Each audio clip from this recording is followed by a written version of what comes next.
ॐ अज्ञानतिमिरान्धस्य ज्ञानाञ्जनशलाकया चक्षुरुन्मीलितं येन तस्मै श्रीगुरवे नमः। नमो ॐ विष्णुपादाय कृष्णप्रेष्ठाय भूतले श्रीमते भक्तिवेदान्त स्वामिन्निति नामिने। नमस्ते सारस्वते देवे गौरवाणी प्रचारिणे निर्विशेषा शून्यवादी पाश्चात्यदेशतारिणे। जय श्री कृष्ण चैतन्य प्रभु नित्यानंद श्री अद्वैत गदाधर श्रीवासादि गौरभक्तवृंद। हरे कृष्ण कृष्ण कृष्ण हरे हरे, हरे राम राम राम हरे हरे। मूकं करोति वाचालं पंगुं लंघयते गिरिं यत्कृपातमहं वन्दे श्रीगुरुं दीनतारणम्। Hare Krishna. A very warm welcome to all of you who are watching today's episode of the Mahabharata. In the last episode, we saw how Jayadratha's attempt to abduct Draupadi forcibly was foiled by the Pandavas. Arjuna and Bhima captured him. Bhima was a little severe on Jayadratha, and he was brought alive to Yudhishthira Maharaj and to Draupadi. Although by the codes of dharma Jayadratha could have been killed, the Pandavas desisted from it upon the instructions of the eldest brother Yudhishthira Maharaj, on the consideration that Jayadratha was the husband of their younger sister, actually the younger sister of Duryodhana, Dushala. On the consideration of his being a very close relative, they made Jayadratha accept subordination to Yudhishthira Maharaj, and he was set free. Jayadratha was not going to keep quiet. He went to Gangotri, performed austerities, and he pleased Lord Shiva, seeking a boon from him that he will be able to defeat the Pandavas. Did Lord Shiva grant him this boon? This is what we will see today. We begin today's episode by taking you back to Hastinapura. Duryodhana, accompanied by his brothers as well as Shakuni, Karna and others, were enjoying the royal opulences in Hastinapura. Karna had taken a vow that he would not refuse charity to anyone who seeks charity from him, and thus he had become very famous as Danavira. He was a greatly charitable person. Every day he would go to the banks of the Yamuna and he would take bath there, and after bathing there, whoever would come there seeking anything in charity from him, he would give it to them. Karna, when he was born, he was named Vasusena by his parents Adhiratha and Radha.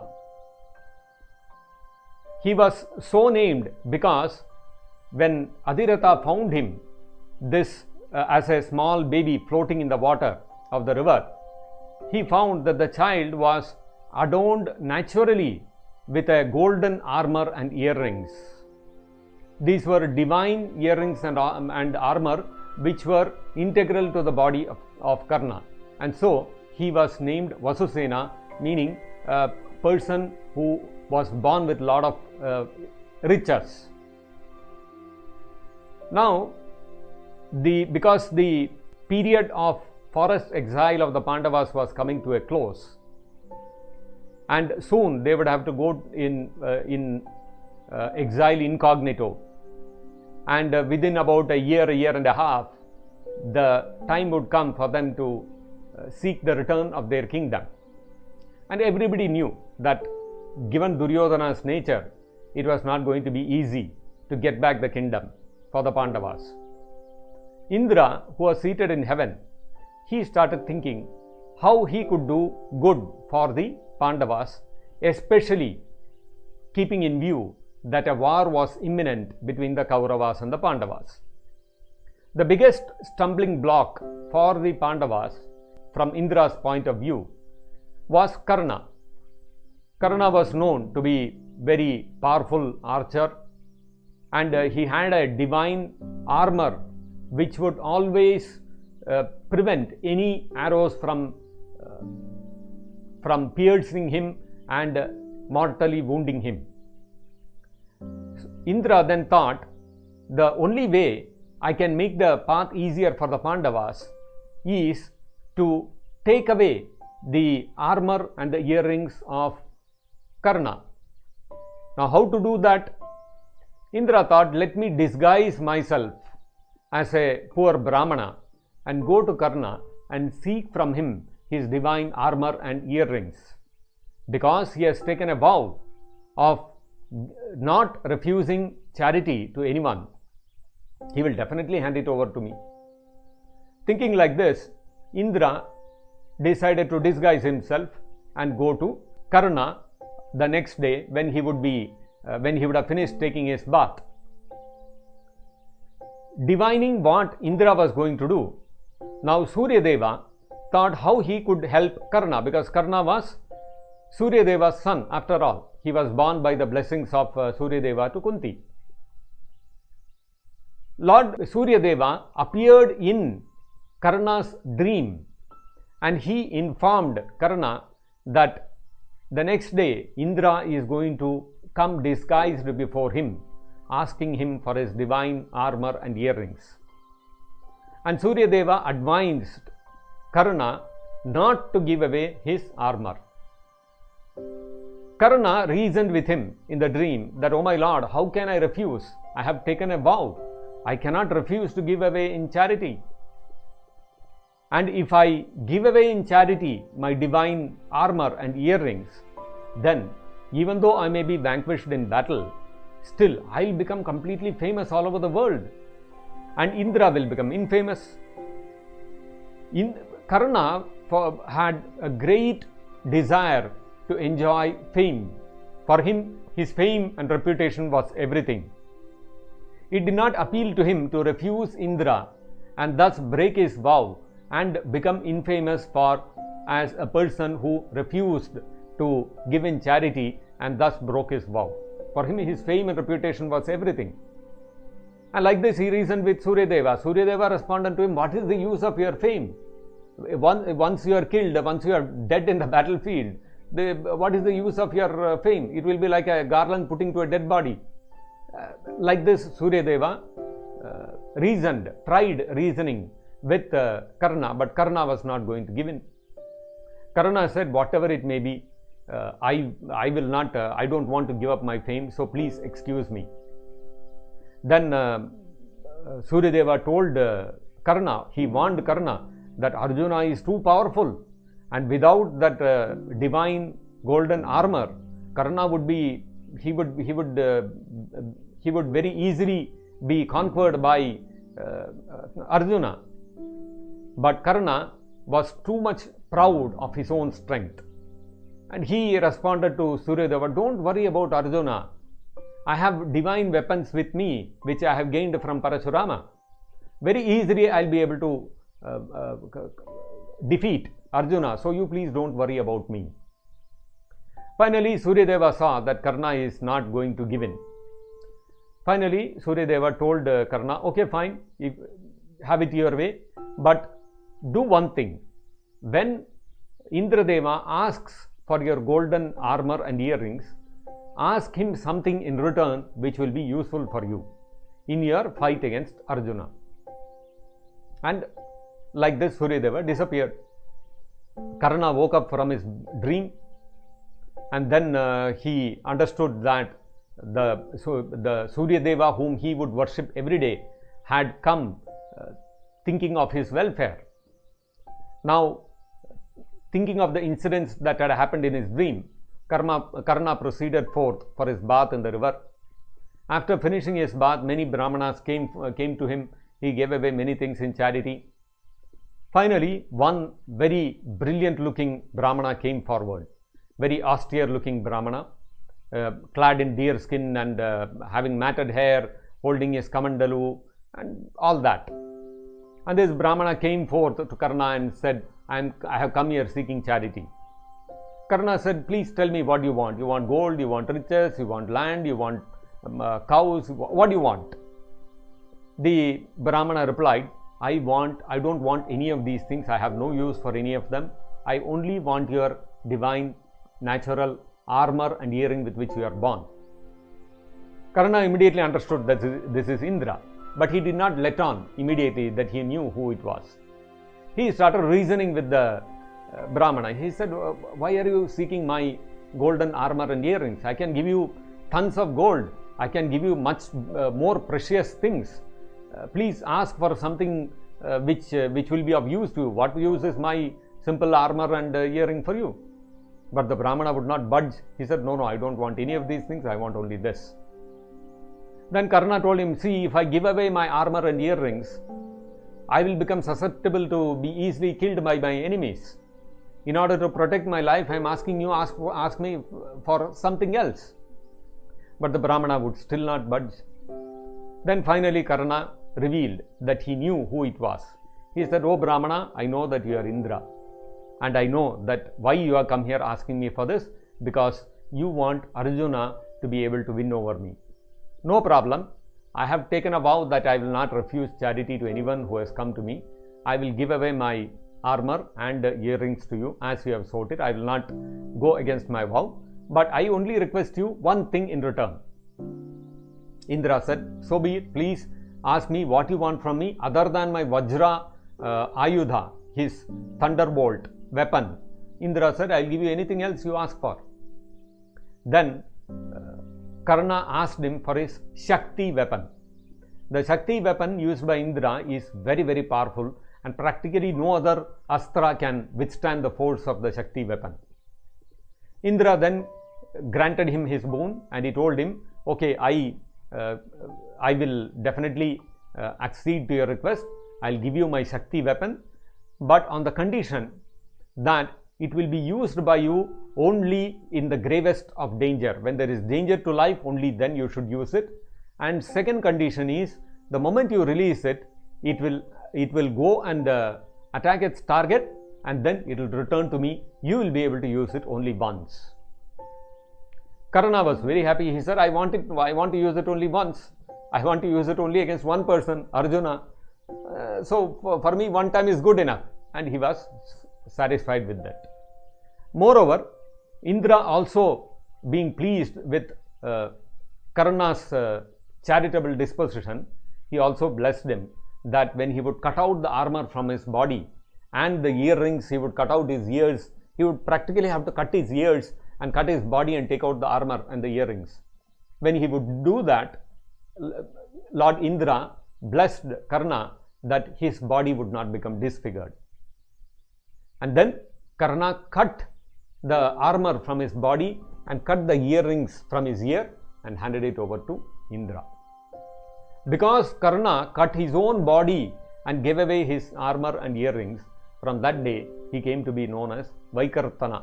Vaikartana means one who cut his own body to give in charity. And like this, Karna maintained his fame. And having got the Shakti weapon, Karna was very confident.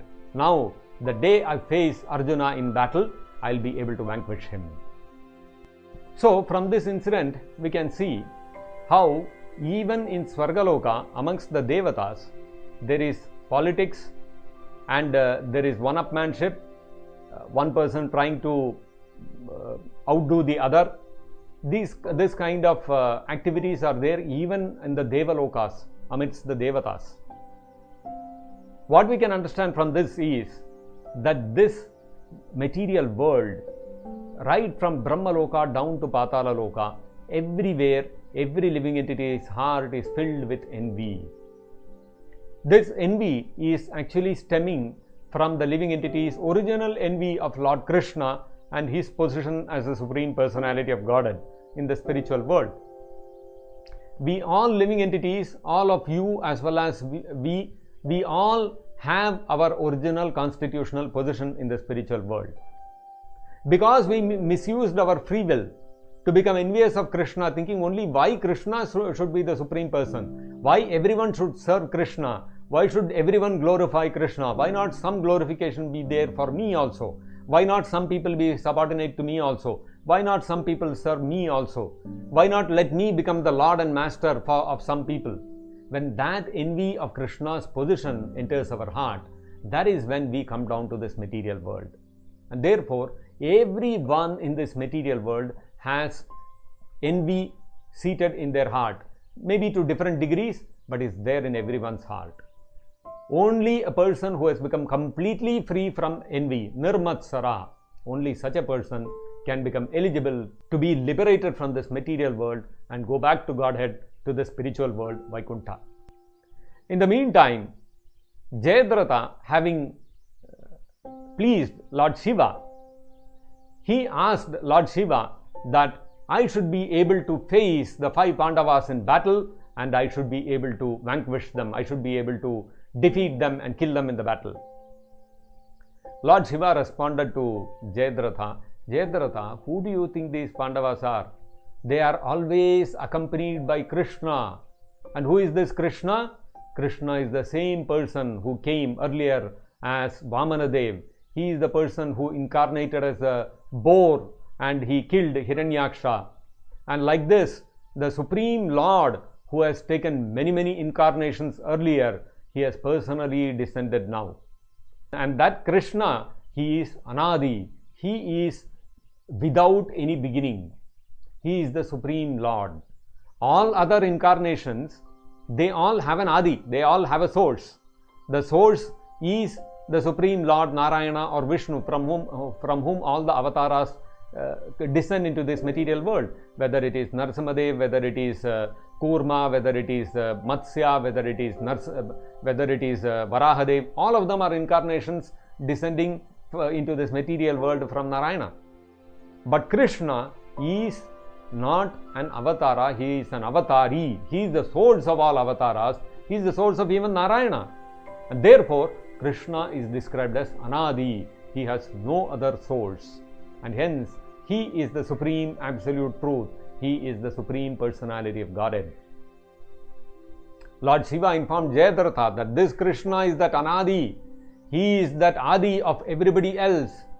And he is the supremely powerful Supreme Lord whose prowess can never be it can never be countered by anybody in this universe. There is no power in this world which can withstand Krishna's power. There is no way I can give you a benediction that you can kill the Pandavas when Krishna is personally protecting them. It's not possible. Actually, this shows how Lord Shiva is also subordinate to Lord Krishna, because Lord Krishna's power exceeds that of even Lord Shiva. And Lord Shiva, he is known as Vaishnavanam Yatha Shambhuhu. Amongst all the Vaishnavas, amongst all the devotees of Lord Krishna, Lord Shiva is the topmost devotee. Lord Shiva is a devotee of Krishna at heart. But foolish Jayadratha, he does not know this. He was not able to comprehend this. Then finally, Lord Shiva said, okay, to please you, to appease you, I will give you one boon. Apart from Arjuna, because Arjuna is Swayam Nara. When the Lord incarnated as Nara and Narayana, when the Krishna incarnated as Narayana, he was accompanied by Nara, who was none other than Arjuna. This Arjuna is the same Nara, and Narayana is Krishna. Both of them have come together and they will always be together. It will be impossible for anybody to conquer over them. Arjuna has got all the divine weapons. He has got the Brahmastra, he has got the Pashpatastra from me. It is impossible to defeat him. Even the 3 worlds together, if they were to stand against Arjuna all alone, they would still not be able to defeat him. Forget about you. You are an ordinary, puny human being. What you will do against Arjuna? It's impossible. I don't have the powers to give you such a boon. But I will give you one boon. Apart from Arjuna, the other 4 Pandavas, one day, only one day, you will be able to hold them at bay. They will not be able to defeat you. When Jayadratha heard this, this was enough for him. Okay, at least some avengement of my humiliation at the hands of the Pandavas. Anyway, it was Bhima who was the one who really captured Jayadratha and shaved off his head and beat him and punched him and kicked him and all those kind of things. Bhima was the person who humiliated him the most. So if he is able to hold Bhima and Yudhishthira Maharaj and Nakula and Sahadeva at bay, and he is able to, in battle, he is able to show them his prowess, and they are not able to conquer him, that's also good enough for him to be able to avenge his humiliation. Being satisfied with this boon, Jayadratha went back to his kingdom and he continued his royal position, waiting eagerly for the day when he would be able to face the 4 Pandavas in battle, and he would be able to withstand their attack, combined attack, and he would be able to come out victorious. Now in the meantime, the Pandavas were chalking out plans what to do when the time for the incognito exile would come into force, which was not very far away, which was only a few months away. They were they were discussing amongst themselves, evaluating various options, thinking where they should go, how they should conceal themselves, and all these kind of things. One day while they were discussing like that, suddenly one Brahmana came to them and he told them, "Oh dear Pandavas, I have been conducting one yajna, and when I was about to start my yajna, one deer came and took away all the fire sticks which were meant for the yajna." Normally for yajnas, very specific kinds of wood has to be used. We cannot use just about any jungle wood and for conducting a yajna. Specific sacrificial divine wood is required for conducting yajna also. Therefore this Brahmana told the Pandavas that this deer has taken away my wood, and without this sacrificial wood, how will I conduct my yajna? So please help me. And he showed where that deer was running away with the wood entangled in its horns. The Pandavas, seeing the deer taking away the Brahmana's yajna sticks, immediately the Pandavas took their arrows and bows and they set out in pursuit of the deer, assuring the Brahmana that don't worry, very soon we'll get back your sacrificial wood. And they started chasing the deer in the forest, and the deer was running here and there, and they were shooting arrows, but somehow the deer was able to manage to miss those arrows in the midst of all the bushes and trees and all that. And the Pandavas went chasing the deer for quite a long period of time. And finally, after some time, the deer disappeared somewhere in the bushes. The Pandavas were not able to find out where this deer has gone. Now, this time period was actually in the quite a hot summer time it was. Because when Durvasa Muni came to the Pandavas' hermitage, that was that whole incident where Draupadi had already eaten from the Akshaya Patra, and Lord Krishna had to come and rescue the Pandavas from Durvasa's wrath. That happened on the day of Akshaya Tritiya, which is around the month of May. And about a month after that, the incident with Jayadratha happened, which was about June. And this incident was happening quite close on the heels of after the Jayadratha incident. So this would have been somewhere in June or July, which is the hottest part of summer in the north. Now the Pandavas were sweating and they were thirsty, and not being able to find the deer anywhere, they sat down feeling very despondent. They started talking amongst themselves. Now how will we go back and show our face to that Brahmana? We are supposed to be Kshatriyas, we are supposed to protect all the Brahmanas and ensure that there are no obstacles on the path of their yajnas. And one ordinary deer we are not able to catch. What we will protect all the citizens? What will the people talk about us? So like this, they were feeling very embarrassed, and they were sitting not knowing what to do. Then Yudhishthira Maharaj told the youngest of the brothers, Nakula, to find out if there was any water body close by so that they could quench their thirst. Nakula found a large tree, and he climbed on top of the tree, and he looked around, and he could notice that a short distance away there was a very large water body. It looked like a big lake. Nakula came down and he informed Yudhishthira Maharaj that there is a lake close by and that he would go and get water from there. Yudhishthira Maharaj told him, okay, you go and get the water, we will all wait here. And Nakula went towards the water body. Few minutes passed by, 1 minute, 2 minutes, 3 minutes, 5 minutes. Time is going, but there was no sign of Nakula returning. Now the Pandavas were getting a little restless. They were quite thirsty also. Yudhishthira Maharaj told Sahadeva, Sahadeva, I don't know what has happened to Nakula. Looks like he has forgotten that we are all very thirsty here. Please go and see what has happened, and can you please quickly get the water. Sahadeva immediately went in the direction which Nakula had gone. Why did Nakula not return, and what did Sahadeva find out? Please join us in our next episode to know about this. Thank you for joining us today. Hare Krishna. Jagadguru Srila Prabhupada ki jai. Nitai Gaur Premanande Hari Hari Bol.